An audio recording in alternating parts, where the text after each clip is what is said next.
भारतीय reserve bank एक awaited recruitment लेके आ गया है असिस्टेंट मैनेजर राजभाषा इन ग्रेड ए। तो यहाँ पे इसका काफ़ी लंबे समय से इंतज़ार था। 2020, 21, 22, 23 में रिक्रूटमेंट आई थी, लेकिन उसके बाद 24 में इन्होंने गैप लगा दिया और 25 भी आधा जा चुका है। खैर, अब जुलाई में इनका नोटिस आ चुका है, तो देखते हैं क्या कुछ इन्होंने इस बार चेंजेस किए हैं।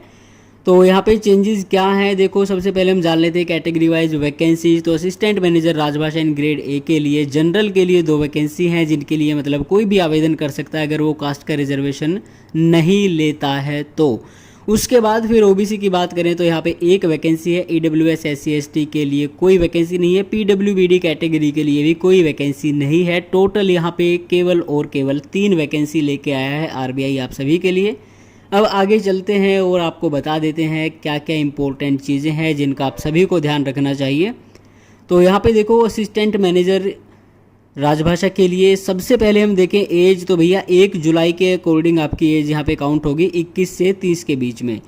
वो कहने का मतलब ये है कि आपका जन्म 2 जुलाई 1995 से लेके 1 जुलाई 2004 के बीच में ही हुआ हो। आगे फिर यहाँ पे एक नई चीज़ इस बार ये लेके आए हैं, कहते हैं PhD क्वालिफिकेशन, यानी जो PhD होल्डर कैंडिडेट हैं उनको 2 साल की छूट दी गई है। उनको मतलब उनकी एज हो चुकी है 32 साल। आगे कहते हैं maximum age relaxation applicable to SC ST and OBC category candidates even having PhD will be 5 years and 3 years respectively. कहने का मतलब ये है कि भैया देखो ओबीसी को 3 साल का रिजर्वेशन मिलता है, मतलब सीधे से कहा जाए तो भैया 33 साल ओबीसी की एज होनी चाहिए और 35 साल SC ST की एज होनी चाहिए। तो इसका मतलब ये है अगर उन बंदों के पास PhD होती है तो 2 साल का यहाँ पे रिजर्वेशन मिल गया, तो उनके पास PhD होती है तो ओबीसी की हो जाएगी 35 और SC ST की हो जाएगी 37। लेकिन ये कहते हैं ऐसा नहीं है। इनका कहने का यहाँ पे तात्पर्य ये है कि भैया आप एक ही रिजर्वेशन ले सकते हो, तो भाई नो डाउट अपना कैटेगरी का ही रिजर्वेशन लेगा। PhD कहा जाए देखा जाए तो सीधे सीधे UR और EWS कैटेगरी के लिए एज रिलैक्सेशन लेके आया है। तो यहाँ पे फ़ायदा UR EWS को है जिनके पास PhD है। अब यहाँ पे PhD किस सब्जेक्ट में होनी चाहिए वो इन्होंने यहाँ पे नहीं लिखा है। जॉब रिक्वायरमेंट की बात करें तो आपको क्या करना होगा, देखो ट्रांसलेशन करने होंगे आपको डॉक्यूमेंट्स के, मैनुअल हो गई और publication of bank and arranging of और प्रिंटिंग देयर ऑफ। एक बार मैंने CTB में ट्रेनिंग की थी तो वहाँ पे बहुत सारे RBI के भी अधिकारी आए थे, तो उन्होंने बताया था कि यहाँ पे ट्रांसलेशन का काम तो भैया काफ़ी होता है। तो अगर आप ट्रांसलेशन में इंटरेस्टेड हो, और दूसरी चीज़ सबसे बढ़िया ये है कि देखो जो बैंकों में SO बनते हैं, राजभाषा अधिकारी बनते हैं, उनको कुछ ना कुछ भैया काम लफड़ेबाजी वाला करना ही पड़ता है। मतलब कोई ना कोई एडिशनल काम उनको दे दिया जाता है और वो करना पड़ता है प्रेशर में। लेकिन यहाँ पे RBI में ऐसा नहीं है।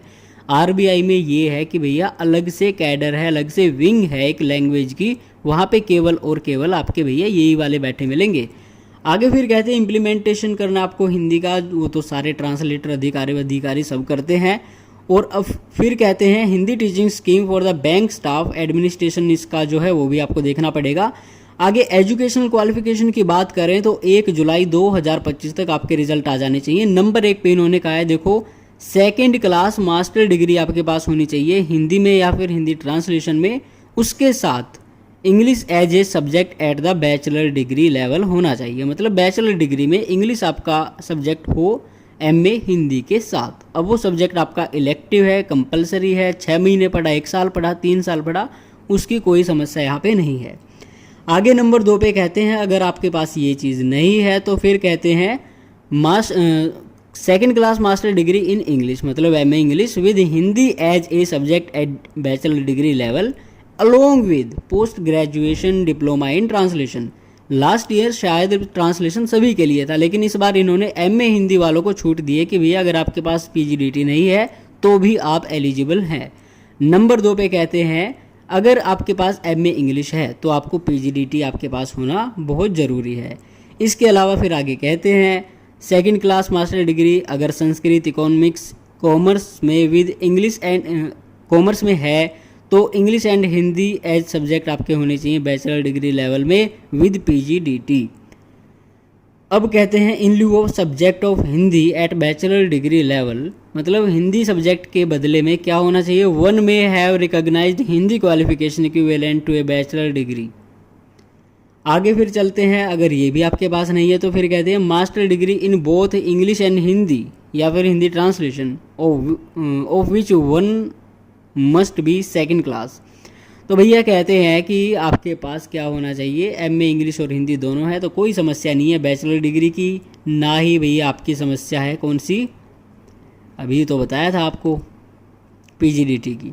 डिज़ायरेबल है बाइलिंगुअल वर्ड प्रोसेसिंग, यार ये तो वैसे भी आनी चाहिए। देखो आप ट्रांसलेशन की तैयारी कर रहे हो, ट्रांसलेटर बनना चाहते हो, कुछ भी चिंदी विंदी अधिकारी भी बनना चाहते हो ना, ये चीज़ें आपकी बड़ी बेसिक हैं, ये बहुत ज़रूरी है आनी। पैरा 23 में आप डिटेल के लिए देख सकते हो। सिलेक्शन की बात करें तो भैया यहाँ पे एग्जामिनेशन और इंटरव्यू के आधार पे आपका सिलेक्शन होगा।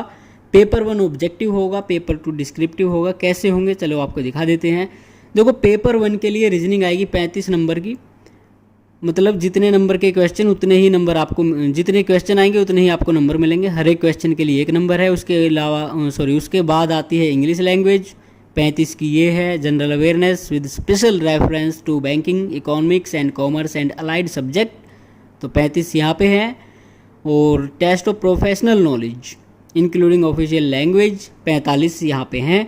तो यहाँ पे इसमें कोई भी परिवर्तन नहीं है। नंबर 2 पे कहते हैं इसके बाद आपका पेपर 2 होगा जो डिस्क्रिप्टिव हो गए 50 अंक का होता है, इसके लिए 1 घंटा दिया जाता है।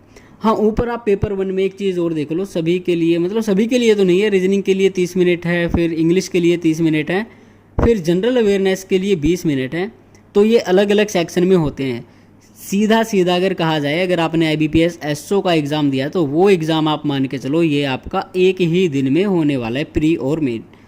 अब ग्रैंड टोटल की बात करें तो यहाँ पे 235 का ये आपका रिटर्न होगा, नेगेटिव मार्किंग 1/4 की रहेगी, 50 अंक का जो दूसरा पेपर होगा, और सेम डे में सेम सेशन में होगा विदाउट एनी ब्रेक। मतलब पेपर 1 जब आपका ऑब्जेक्टिव हो जाएगा तो पहले ही आपको शीट दे दी जाएंगी, उस पर नाम वगैरह लिख के, और स्क्रीन पे आपके 5 क्वेश्चन आएंगे, 5-6 क्वेश्चन जितने भी आने होंगे, तो क्वेश्चन वहाँ पे आएंगे और उसका आंसर आपको अपनी शीट में लिखना होगा। ट्रांसलेशन का भी आता है और लैंग्वेज, ऑफिशियल लैंग्वेज पॉलिसी है उसका भी आता है।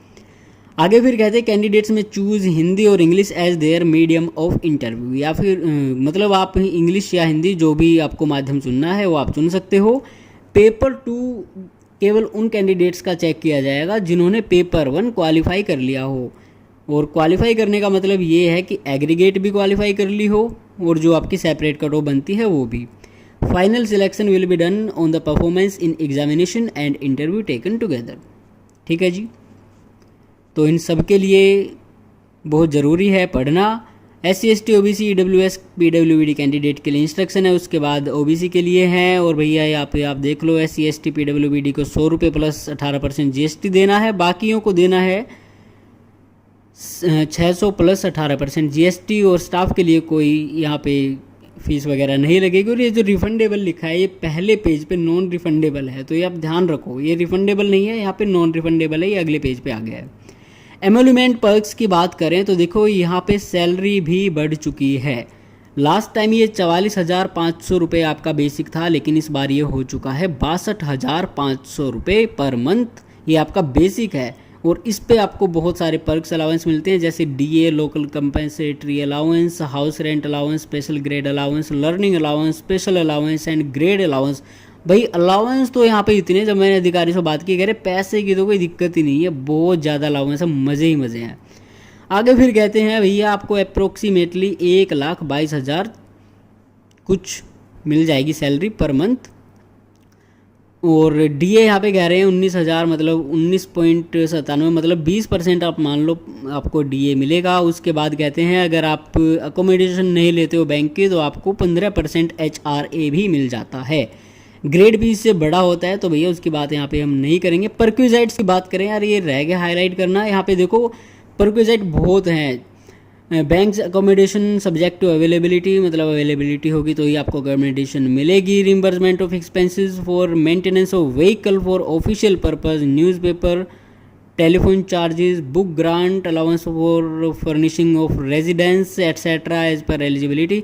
ये सैलरी के बारे में ना मैं आपसे अलग से एक वीडियो शेयर करूंगा, मेरे पास सारी चीज़ें हैं ये। प्रमोशन की बात करें तो भैया देखो उन अधिकारियों ने बताया था प्रमोशन के लिए यहाँ पे बहुत बड़ी समस्या है। अगर आप प्रमोशन का सोच के आ रहे हो तो RBI में मत जाओ, लेकिन जॉब प्रोफाइल काफ़ी ठीक है और सबसे बड़ी बात यहाँ पे 5 डे वर्किंग है।